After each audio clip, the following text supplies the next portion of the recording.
دیکھیے منیزہ، آپ کی سوال کا جواب دینے سے پہلے میں یہ ضرور کہنا چاہوں گی کہ ہمارے جو اعتراضات تھے، مختلف جو مسودے آ رہے تھے اس بل کے، اس کے اوپر جو ہمارا اعتراض سب سے بڑا یہ تھا کہ ٹرانسپیرنسی نہیں ہے، جلدی میں یہ کام کرنے کی کوشش کر رہے ہیں، اور یہ وہ انوائرمنٹ نہیں ہے کہ اس وقت ججز کے جو معاملات ہیں ان میں اس قسم کی انٹرونشن کی جائے کہ اور رد و بدل کی جائے کہ بنیادی جو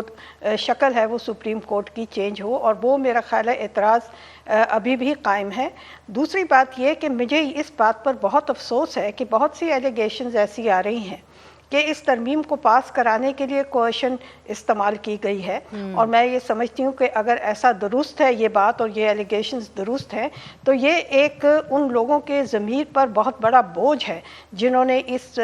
ترمیم کو پاس کرانے کے لیے ایسے حربے استعمال کیے ہیں، اور یہ میرا خیال ہے کہنا بہت ضروری ہے کہ سینٹ کے جو چیئر پرسن ہیں اور جو نیشنل اسمبلی کے اسپیکر ہیں، یہ ان کی ذمہ داری ہے کہ اس چیز کی تفتیش کریں، کیونکہ they are the protectors of the house and the guardians of the house, اور اپنے اپنے ہاؤسز میں اگر کسی شخص کے اوپر کوئی کوئرشن استعمال ہوئی ہے، they should look into it seriously, اس کو ڈسمس نہ کریں۔ یہ تو میں ایک صرف تمہید کے طور پر کہہ رہی تھی۔ باقی میں سمجھتی ہوں کہ یاسین آزاد صاحب نے جو بات کی ہے ہسٹری کی، وہ بالکل درست ہے۔ میں یہ بھی سمجھتی ہوں کہ جوڈیشل کونسل کے اندر جو پارلیمانی لوگ ہیں ان کو شامل کرنا کوئی بری روایت تو نہیں ہے، اور جوڈیشل کمیشن کے علاوہ جو پارلیمنٹری کمیٹی بنی ہے، مجھے اس پر بھی اعتراض نہیں ہے۔ بہت سے ممالک ہیں جہاں پارلیمنٹ ججز کے حوالے سے ایک اختیار رکھتی ہے ان کو اپروو کرنے میں، لیکن جس پہ مجھے اعتراض ہے وہ یہ ہے کہ یہ کیمرہ میں بات کریں گے، ہمیں کچھ پتہ نہیں کہ جوڈیشل کمیشن کیا معیار طے کرتی ہے سلیکشن کے لیے، اور پارلیمنٹری کمیٹی کیا معیار رکھتی ہے سلیکشن آف چیف جسٹس کے لیے، اور ان چیزوں کے لیے اوپن ڈیبیٹ ہوتی ہے۔ آپ نے دیکھا ہوگا امریکہ میں بھی جب کوئی نامینیٹ ہوتا ہے جج تو اس کو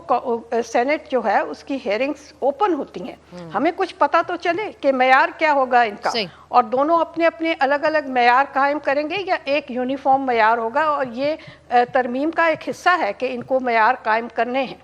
تیسری بات یہ کہ ایویلیویشن کی بات ہے، اس کے لیے بھی معیار قائم ہو کہ جوڈیشل کونسل کس بنیاد پر ایک جج کو پرکھیں گے اور اس کے معیار کو دیکھیں گے کہ اس کی ججمنٹس کس معیار پہ آ رہی ہیں۔ یہ تو میرے خیال میں جو اہم باتیں ہیں۔ دوسری کانسٹیٹیوشنل بینچز کے حوالے سے ابھی بھی کنفیوژن ہے۔ یہ کانسٹیٹیوشنل بینچز جوڈیشل کمیشن کیا بناتی ہے، کتنے عرصے کے لیے بناتی ہے، کن کو بناتی ہے، اور اس کے اندر اس کے اختیارات جو ہوں گے اس کو استعمال کرنے کے لیے جوڈیشل کمیشن کیا اسٹینڈرڈ سیٹ کرے گی ٹو ڈیٹرمن کہ یہ کانسٹیٹیوشنل معاملہ ہے کہ نہیں۔ بہت سی ریزرویشن ہیں، لیکن میں یہ بھی سمجھتی ہوں کہ یہاں پر جب جوڈیشل انڈیپینڈنس کی بات آتی ہے، ہماری تشویشات اس پر بھی ہیں، لیکن میں یہ بھی سمجھتی ہوں کہ جب ایسے معاملات ہو جاتے ہیں اور پارلیمنٹ اپنا استحقاق استعمال کرتی ہے کانسٹیٹیوشنل ریفارمز کا اور لیجسلیشن کا، جو کہ ان کا استحقاق ہے، تو پھر ججز پر بھی ذمہ داری آتی ہے کہ وہ اپنے کردار سے، اپنی ججمنٹس کے ذریعے سے یہ شو کریں کہ وہ انڈیپینڈنٹ ہیں اور کسی انفلوئنس کے انڈر نہیں آئیں گے۔ ریاست علی آزاد صاحب، آپ نے ہنا جیلانی صاحبہ کی بات سنی، یاسین آزاد صاحب کی بھی بات سنی۔ بات یہ ہے کہ آپ کے اپنے وکلا بھی یہ کہتے رہے کہ جی ہمیں وہ انصاف نہیں مل رہا جو ہمیں درکار ہے۔ آپ اسلام آباد ہائی کورٹ بار کو اس وقت لیڈ کر رہے ہیں، آپ اس کا خیر مقدم کرتے ہیں 26ویں آئینی ترمیم کا؟ میں صد احترام یاسین آزاد صاحب میرے لیڈر ہیں، ان سے بڑے احترام کے ساتھ میں بالکل اختلاف کرتے ہوئے اپنی رائے دوں گا۔ بات یہ ہے کہ ہم نے جدوجہد کی تھی اس ملک کے اندر آزاد عدلیہ کے لیے، ٹھیک ہے۔ میں اس وقت سیکٹری رہا ہوں 2008 میں، 2009 میں جب وکلا تحریک چلی، ہم نے بہت ساری تکلیفیں اٹھائیں۔ میں پی سی او کورٹس میں پیش نہیں ہوا، میں نے اسلام آباد پی سی او کورٹ بنی، میں نے اس کی ممبرشپ نہیں لی تھی، ہم نے اصول اور قانون کی اس وقت بھی بات کی تھی۔ میں اس جدوجہد میں ایک فرنٹ لائن سپاہی رہا ہوں۔ سوال یہ پیدا ہوتا ہے کہ جس ملک کے اندر آزاد عدلیہ نہیں ہوتی وہاں پہ رول آف لا نہیں ہوتا، جہاں پہ رول آف لا نہیں ہوتا وہاں انصاف نہیں ہوتا، جہاں انصاف نہیں ہوتا وہ انسانوں کا معاشرہ نہیں ہوتا، وہ جانوروں سے بھی میں اب عرض کرتا ہوں نا،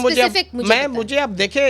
تھوڑا سا اس پہ مجھے آپ آنسر کرنے دیں۔ چونکہ جوڈیشل ریفارم کی بات کریں، جوڈیشل ریفارم یہ کہ آپ یہ امینڈمنٹ جو آپ نے کی جس طریقے سے کی، یہ سب کے سامنے 4 پولیٹیکل لیڈرز نے بیٹھ کے اس کو اوکے کہہ دیا، اور باقی جو وہاں پہ پارلیمنٹ کے اندر لوگ بیٹھے پپٹس کی طرح صرف اٹھک بیٹھک کرتے رہے، کسی نے آؤٹ پٹ نہیں دی کہ یہ آرٹیکل صحیح ہے، یہ غلط ہے، میں اس سے ایگری کرتا ہوں، یہ ڈس ایگری کرتا ہوں، اس پہ میری یہ آؤٹ پٹ ہے۔ یہ طریقہ کار ہے دنیا کے اندر۔ میں سمجھتا ہوں کہ یہ بڑا شرمناک طریقہ تھا جس طریقے سے یہ اس امینڈمنٹ کو پاس کروایا گیا۔ اس کی ریزن یہ ہے کہ جو رولز 2007 ہے نیشنل اسمبلی کے، کیا آپ نے اس کو فالو کیا؟ رولز 2012 سینٹ کے تھے for the purposes of legislation, آپ نے اس کو فالو کیا؟ نہیں کیا۔ آپ نے جو کانسٹیٹیوشن کے اندر ریڈنگ کا طریقہ کار بتایا گیا تھا کہ کیبنٹ سے اپروول کے بعد سیکرٹری کے پاس وہ جمع ہوگی، بل ہوگا، پبلک ہوگا، ایک ہاؤس سے فلوٹ ہوگا، سارے جتنے پارلیمنٹیرین ہیں وہ اس پہ اپنی رائے دیں گے، کیا یہ اس طریقے کو فالو کیا گیا ہے؟ آپ نے چونکہ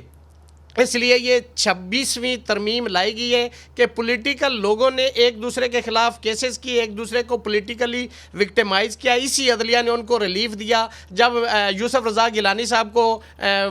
ڈسکوالیفائی کیا گیا تھا تو سپریم کورٹ میں کون گیا تھا؟ میاں نواز شریف صاحب گئے تھے، عمران خان گیا تھا، اس وقت مٹھائیاں بانٹتے رہے۔ آج سب نے جن کو سزائیں ایک دوسرے نے مخالفین کو کروائیں، آج وہ ایک پیج پہ ہو کے 26ویں ترمیم سے انہوں نے جوڈیشل ریفارم اس کا نام دے کے بیسیکلی عدلیہ سے، اس ادارے سے اپنا انتقام لیا ہے۔ اور آج پھر ہائی کورٹ بار کیا کرے گی؟ آپ کا لائے عمل کیا ہوگا؟ عدلیہ کو جس طرح سے گلے سے دبوچ لیا گیا ہے، عدلیہ کو اب دیکھیں جن ججز کی ایویلیویشن پارلیمنٹری لوگ کریں گے، ان کو کیا پتا کہ ان کی کمپیٹنس کیا ہے، ان کی ججمنٹ کا کرائٹیریا کیا ہے؟ جو ان ججز صاحبان ان کو اپیز کریں گے، ان کی آزادی ختم ہو جائے گی، وہ نوکری کریں گے، وہ آزاد منش ججز نہیں ہوں گے۔ ہم اس لیے ترمیم کو رد کرتے ہیں، مسترد کرتے ہیں، اور ہم سمجھتے ہیں کہ آزاد عدلیہ کا آج جنازہ نکال دیا گیا اس ملک کے اندر۔ اور میں سمجھتا ہوں کہ یہ شکر الحمدللہ ہماری پارلیمنٹیرین جو ہیں ان کے ذہن میں یہ نہیں گیا کہ انہوں نے یہ کہہ دیا ہو کہ یہ بیلنس تب ہو سکتا ہے کہ سپریم کورٹ کے اندر 17 ججز پارلیمنٹ سے بھی لگا دیے جائیں۔ تو ہم تو اس کو ریجیکٹ کرتے ہیں۔ بالکل آزاد عدلیہ اس ملک کی واحد امید ہے۔ آپ دیکھ لیں کہ انہوں نے کس طرح سے لیجسلیشن کیا۔ ہم نے لائے عمل یہ کہ ہم اس پہ تحریک بھی چلائیں گے، اس کو اصل صورتحال میں اس آئین کو لے کے آئیں گے، اس کے لیے جدوجہد کریں گے، تحریک چلائیں گے، کھڑے ہوں گے، ڈٹ کے کھڑے ہوں گے، سینہ تان کے کھڑے ہوں گے، ٹھوک بجا کے اس کی مخالفت کریں گے۔